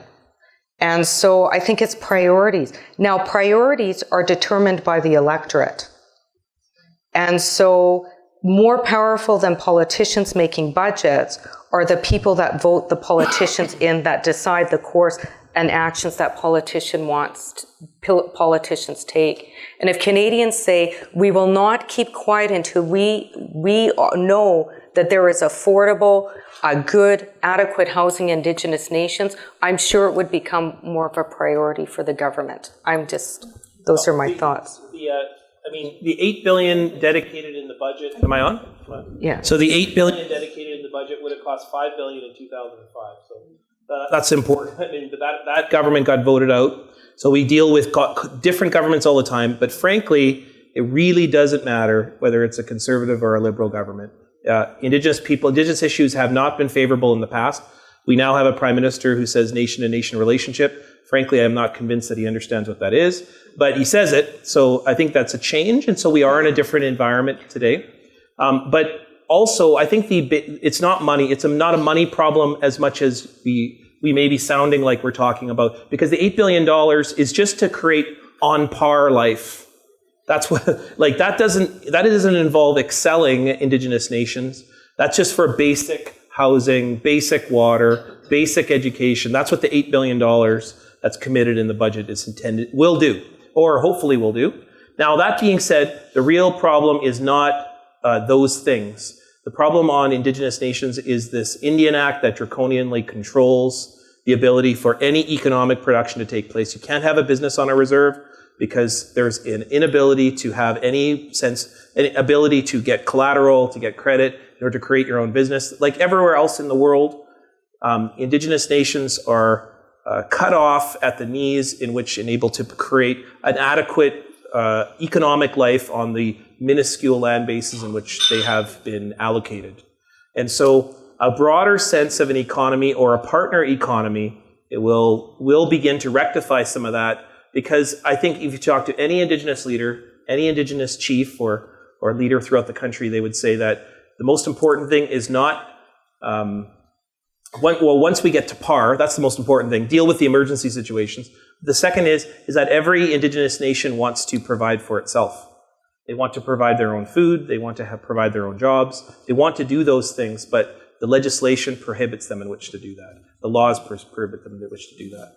And the economic situations are so dire that you're dealing with emergency after emergency after emergency, and you could never deal with production of life. So, I don't know if John, you want to say anything?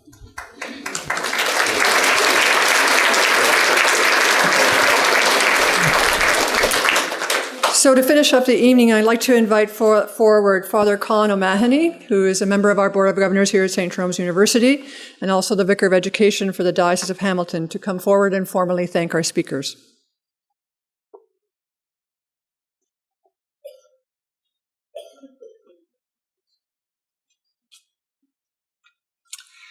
Thank you. Good evening, everyone. We've had 2 wonderful days here at, St. Jerome's University. And you have brought great wisdom to us through your stories, through your experience. But I think more importantly, the fact that you spend time with us. And yesterday, John, you invited us during the workshop to experience reconciliation in a way I had never even thought of experiencing reconciliation before. He as in the great way that you have to tell stories, he had us look out the window and to look at the spring day that we had, and to recognize in the mist that was around the building, to recognize in the trees that are just about to burst with new growth, an opportunity to begin to experience reconciliation through the season that we're going through, and through the opportunity, through the teaching of the land. So, on behalf of everybody here, thank you. What you did for us was very, very important. And we would love to have you come back, and we would love to go and run with you out to St. Jacob. Just give us a little bit of time to prepare for that. But I would also like to take this opportunity to thank St. Jerome's University too for beginning this very important conversation. I'm sure it's not the first time that we will have an opportunity to be here together. So thank you, Christine. And thank you very much.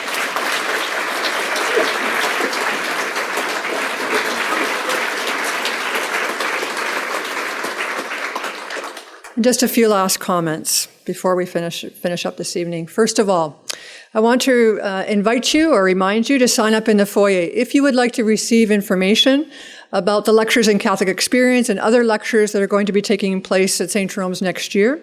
We do send out regular emails to remind you about upcoming events. And so if you would like to be on that list and look ahead to what's going to happen next year, please sign up on the table in the foyer. Every year, St. Jerome's, since 1982, has been presenting a program of speakers to the community. We've been able to make these available to you free of charge. And we're able to do that because of the generosity of so many partners and supporters over the years. If you, too, would like to support these lectures, there are donation envelopes available to you, some of them here in the hall and also in the foyer. And I want to, as always, please, a big thank you to all who have given so generously to support us.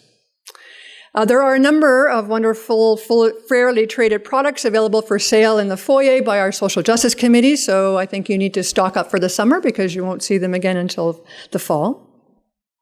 Also in the foyer, our local independent bookseller, Wordsworth Books, is with us this evening, and they have all kinds of books, including books written by our speakers tonight, and they're willing to sign books and have conversation with you afterwards. Most of all, I want to thank all of you for coming this evening. More so because this is the last lecture in this year's series, I want to say thank you so very much. There are a lot of you who have supported and come to every lecture this year. It's been wonderful to have you with us, wonderful that you've brought other people here with you, and grateful that you've spread the word about our public lectures and events. And finally, I look forward to seeing you again in the fall when we begin the 2016-2017 Lectures in Catholic Experience. So again, if you want to know about these events, make sure to sign up in the foyer. For now, have a safe trip home this evening, and until next time, miigwech. Thank you.